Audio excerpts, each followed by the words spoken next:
Hello दोस्तों, आज हम आप लोगों को स्टार्ट करने जा रहे हैं हिस्ट्री। हिस्ट्री एक सब्जेक्ट जिसे अगर पढ़ा जाए ठीक से जो बहुत ही इम्पोर्टेंट सब्जेक्ट है।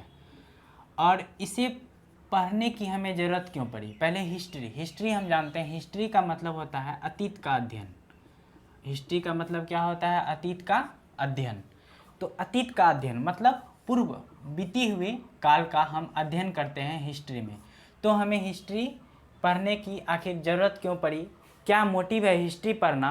तो हिस्ट्री को समझने के लिए हमें सबसे पहला मेरा मोटिव होता है कि हमें हिस्ट्री पढ़ने की ज़रूरत पड़ी क्यों। तो हिस्ट्री पढ़ने की ज़रूरत इसलिए पड़ी कि ताकि हम हिस्ट्री बीता हुआ काल का अध्ययन करके हम उसके बारे में जान सके कि आखिर हमारा बीता हुआ काल कैसा रहा, और उससे हम जो हमारी उस बीती हुई काल से हमें जो सीख मिल सकती है उस सीख को हम हासिल कर सकते हैं, या उस बीती हुई काल में क्या गलती हो गई इसके बारे में हम जान सके, ताकि हम भविष्य या वर्तमान में हम इस गलती को ना करें। इसलिए हमें हिस्ट्री पढ़ने की ज़रूरत पड़ी। तो इसके लिए हम हिस्ट्री पढ़ने की ज़रूरत क्यों पड़ी, इसके लिए हम एग्जाम्पल लेते हैं दोस्तों कि मगध का जब महाजनपद मगध था तो मगध का पहला शासक, याद रखिएगा, मगध का पहला शासक था बिंबिसार। मगध का पहला शासक कौन था? बिंबिसार।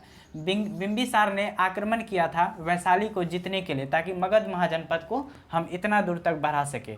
तो वैशाली को जीतने के लिए बिंबिसार ने डायरेक्ट क्या किया, वैशाली पर आक्रमण कर दिया। लेकिन क्या हुआ, वैशाली शक्तिशाली होने के कारण बिंबिसार को पीट दिया, मतलब बिंबिसार पराजित होकर पुनः मगध लौट आए। लेकिन मगध जब बिंबिसार का बेटा हुआ अजातशत्रु, तो अजातशत्रु ने क्या किया, इस अपने पिता की सीख से कि कैसे मेरा पिता डायरेक्ट वैशाली पर आक्रमण किया लेकिन हार गया, तो इससे अजातशत्रु सीख लिया कि यहाँ पर मतलब वैशाली शक्तिशाली है, इसे डायरेक्ट आक्रमण नहीं करना पड़ेगा।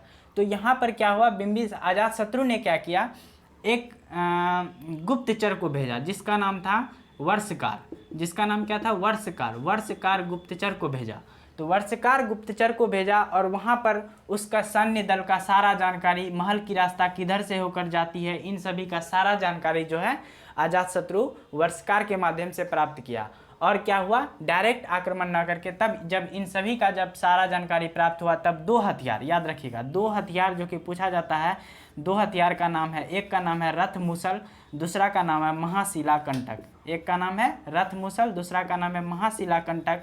हालांकि यहाँ महाशिला कंटक, और क्या हुआ, वैशाली को जीत गया।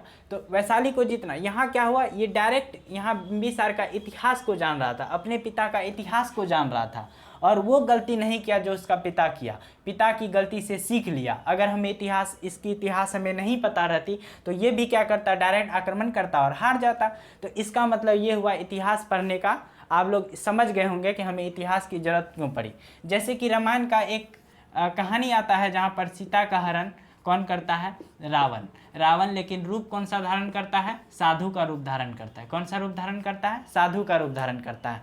लेकिन साधु का रूप धारण करके सीता का हरण करता है। आपको यहाँ से सीख लेनी चाहिए कि रामायण इसलिए ही बनाया गया था ताकि कलयुग में, आने वाले कलयुग में ऐसे रावण जैसे हजार साधु घूमेंगे, हमें उसे परखना जरूरी है। हर भगवाधारी साधु नहीं हो सकता है। तो ये हमें इतिहास ही बताया, मतलब इतिहास के अध्ययन से हम क्या गलती किया गया और हम क्या गलती ना करें, और क्या किया गया जिससे हम उसके काल से हमें सीख मिल सके, इसलिए हम हिस्ट्री का अध्ययन करते हैं। ठीक है दोस्तों, मुझे लग रहा है कि आप लोगों को वीडियो अच्छा लगा होगा।